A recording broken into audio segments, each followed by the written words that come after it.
Hi everyone, my name is Jenny and I'm going to talk about the 10 things I wish somebody told me before I got my first dog, which is Daphne right here. She is a 3-year-old beautiful brindle greyhound, and this can really apply to any dog or any rescue especially, and most of all greyhounds if you have rescued a retired racing greyhound, because nobody told me this. And I think that, you know, maybe people told me snippets like, oh, I'll give you a tip here, I'll give you a tip there, and you know, as you know, if you watch my other video about adopting greyhounds, then you would know that I read a book, I listened to so many podcasts, and still, I guess this is like the raw, real version of what I went through in the last 7 months on really what I wish people told me before I got the dog.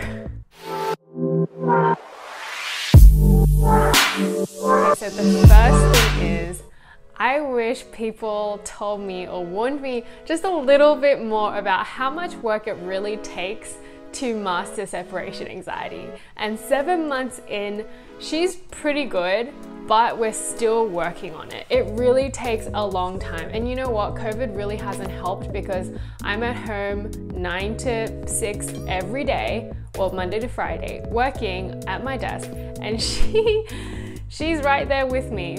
There are many different techniques out there, but really what I found to be the true hard kind of formula is you just have to be persistent. You have to be persistent, you need to be super patient, and they need to work as hard as you know? And basically what I ended up doing, which was really helpful, was I followed this thing from Canine of Mine. There's a website called Canine of Mine, and a lot of other websites that help you with separation anxiety might actually go through the same thing. But basically we started off with like 1 minute or 30 seconds of separation and built it up from 30 seconds to a minute to 2 minutes to 3 minutes, 5, and so on. And now I can leave her knowing that she's gonna be okay for about 3.5 to 4 hours. Basically, what it was before was her barking and whining super loud without resting at all, just non-stop until I came back home. Now she still whines, but she still whines in a laying down position, and the whines are very quiet. They can get loud sometimes, but they're quite quiet. Second thing is sleeping alone training. That was really hard as well. And a lot of dog owners that I know, whether they're rescues or greyhounds or puppies, a lot of them just give up and they will just let the dog sleep in the bed. But you know what? That is just not a rule in my household. That will never be allowed. She has never stepped foot on my bed before, and yes, some of you might be, wow, you're so strict and blah blah, but everybody's priorities are different, right? Everybody's values are different. My big value, my big priority in my life is I love my own privacy and my own sleep, and sleep is really important, you guys. I need good, quiet sleep. So sleeping alone training, kind of similar to separation anxiety. I think there's definitely a link there. But what I also have heard is that dogs that do not sleep in the bed or in the same bedroom as their owners tend to do better with separation anxiety, because you have to keep creating that distance and say, hey, it's okay if you're in a different room with me, or it's okay that I've closed the door. We're okay. And it will take weeks, it might take months, but just be patient. I think that's the golden rule, being patient and persistent. The third thing that I wish somebody told me about was you are going to go to the vet a lot more than you initially thought you would when you get your rescue or your adopted dog or your puppy. And the reason is, well, it might not apply to you, but when I got Daphne, she didn't come with a full medical record. The only medical record that I had for her was that she got the rabies vaccine. But in New York City, New York State, there are a bunch of vaccines that dogs need to get. Some that are common everywhere, so she needed to get the Bordetella, the kennel cough one, whatever the DA2PP thing is, like a whole bunch of them. Anyway, And some of these vaccines you need to go back to the vet for boosts. So we went to the vet quite a lot, and you really need a budget for that. So it's not a one-off thing when you first get your dog.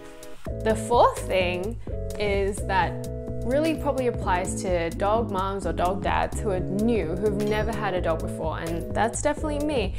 I didn't really know about all these extra monthly, consistent, fixed costs that had to go into her budget. So other than food, other than toys, other than treats, there is this flea tick prevention that you got to get for your dog every single month, as well as heartworm. And the heartworm medication is usually a combination of not just heartworm, but like, you know, hookworm preventative and whipworm preventative, all in like one tablet or one topical medication. But that is every month for the rest of your dog's life. You really can't skip out on a month of flea and tick or heartworm, really. If you skip out on the heartworm medication, then your dog needs to take a heartworm test to make sure she or he doesn't have heartworm before they have more routine heartworm medication. Number 5. The fifth thing is it's gonna take a while for your dog's personality to come out. Okay, so in the beginning, she was super timid and super shy. She wouldn't even look at me in the eye. She was just kind of like a machine. My friend, who is her fairy dog mother, actually said, yeah, she was like a machine. She was pretty numb about everything. But 7 months in, wow, her personality has changed so much. I mean, it's really good. 99% of it is good. She is very comfortable with me now, and she's super playful, and she is vocal about her feelings. She will let me know she's very angry that I haven't given her her food yet, or she's hungry, or she's bored, or she wants to go out on a walk, things like that. But yeah, just generally really confident and really bold in everything about herself. But now when we go to the dog run, in the beginning, she just stood there at the dog run. She would not really socialize. She wouldn't really play. She didn't really know what to do. And I don't blame her because she had never been a pet in her life. But now we go to the dog run and she will chase another dog. She will demand that that dog plays with her.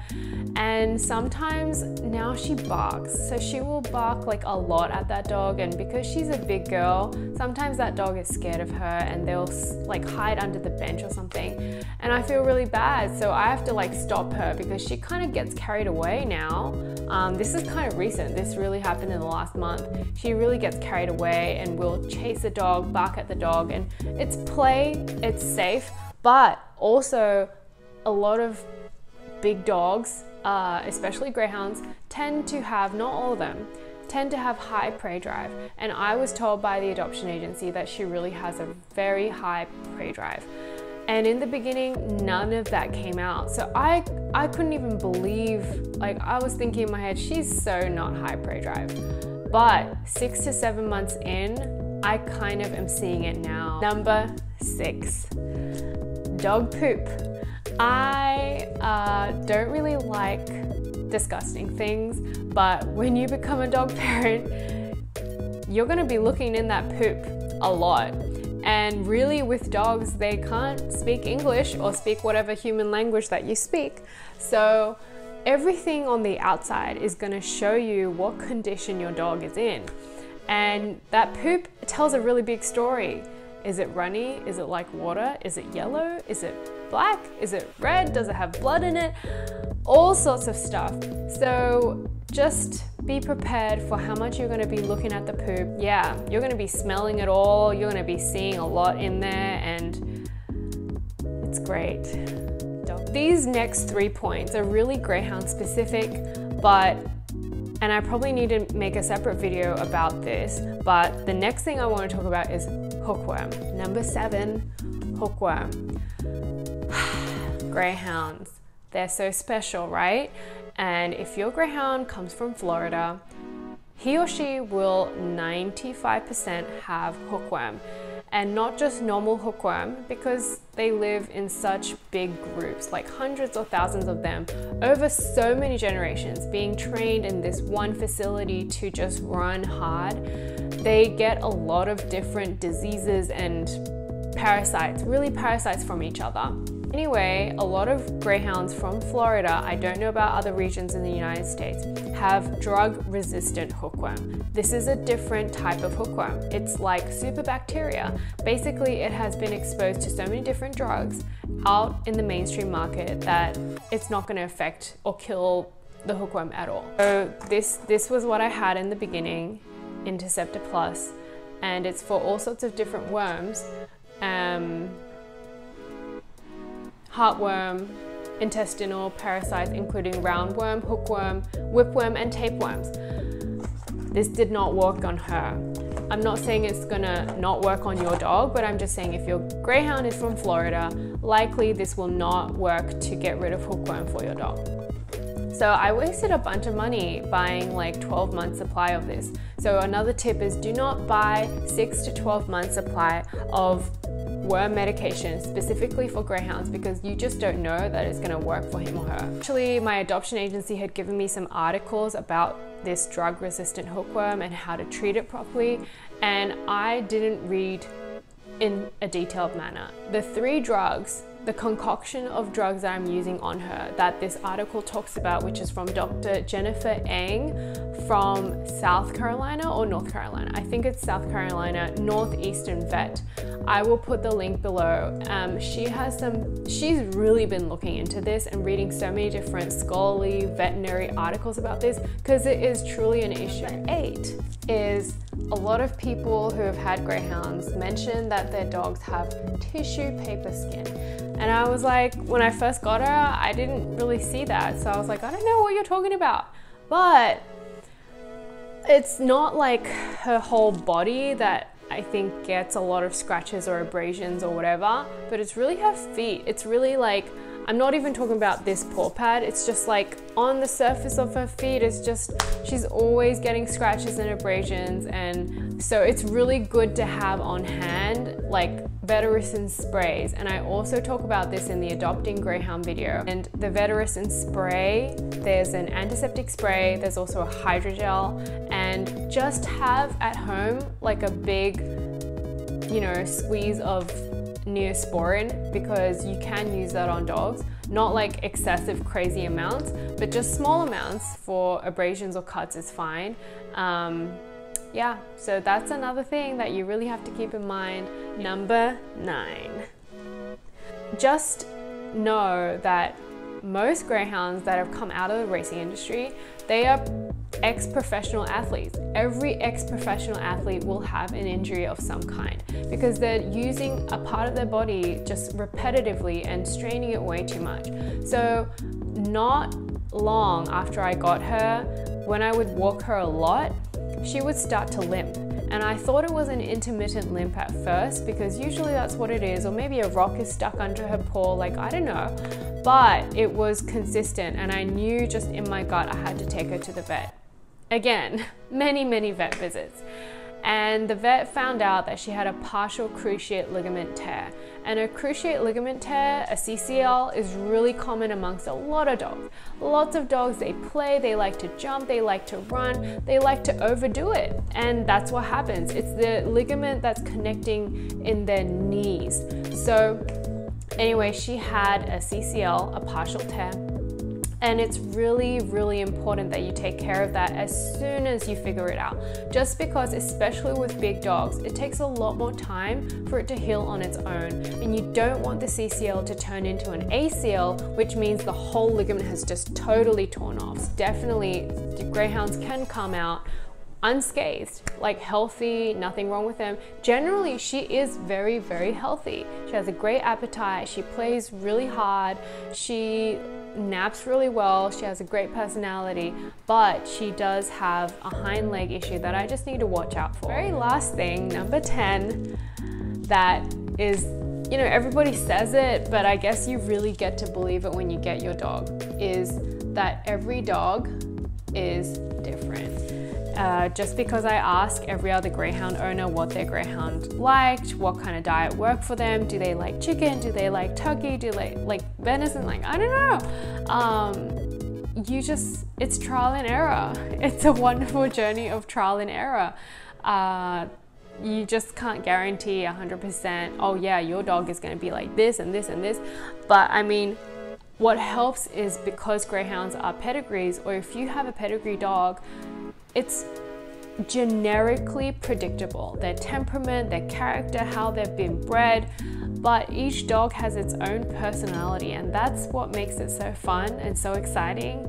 But those are 10 things I wish I knew before I got a dog. That's it from me. I wish you guys all well. I hope you're all safe. God bless you. May His face shine upon you. I hope you enjoyed this video. Please subscribe. Please share with your friends. Nice seeing you. See you next time.